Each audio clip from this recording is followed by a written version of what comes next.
बर्फ सा पिघल जाता हूँ, आसमान सा उलझ जाता हूँ, सूरज की तरह जल जाता हूँ। जब मैं स्पर्श की दूरी के शेष तक यकीन के हद के उस पार खुद को पाता हूँ और फिर मैं अपहुंच हो जाता हूँ।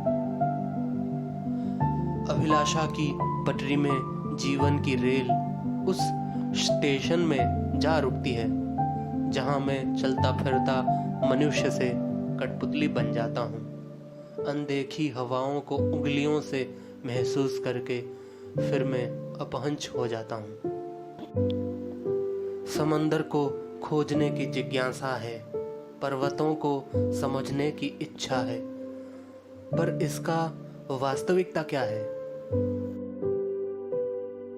सबसे अलग होके उनके बीच खो जाता हूँ और मैं अब अपहंच हो जाता हूँ। खुद के परिचय को लेकर संदेह करना और दूसरों को नाम देना, यह कैसी विडंबना है? यह क्या नियम है? घोषणा है कि मनुष्यों को कैद और आत्माओं को आजाद किया जाए, मृतकों को खाना और जीवितों को भूख से मार दिया जाए, और हम इसे मुक्ति कहते हैं। मैं जब इन सब से दूर भाग जाता हूँ, खुद को अपहुंच पाता हूँ।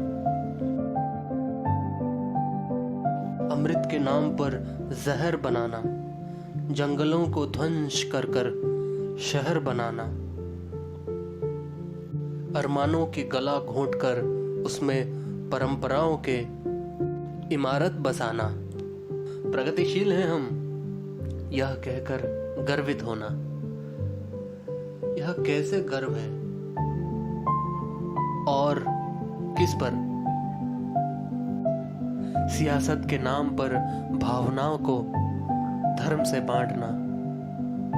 खींचे हुए सरहदें कहती है कि तुम सब डरे हुए हो। इस पार के जीवन यह सोचती है कि उस पार की जीवन कैसी होगी। इस पार की सुबह सोचते होंगे कि उस पार की शाम कैसी कटती होगी। मैं एक उड़ता हुआ पंछी हूँ, नजारों से हटकर बादलों में छुप जाता हूँ और फिर मैं अपहंच हो जाता हूँ। बहुत हुई ये सामाजिकता, बहुत दिखाई तुमने अपनी प्रतिष्ठा। कभी तो रुक जाओ, कभी ठहर जाओ, एक नजर देखो इस प्रकृति को जिसने तुम्हें बनाया है और जहां से तुम्हारी उत्पत्ति हुई है। सूरज की रोशनी का तो कोई धर्म नहीं है, तो तुम्हारा क्यों है?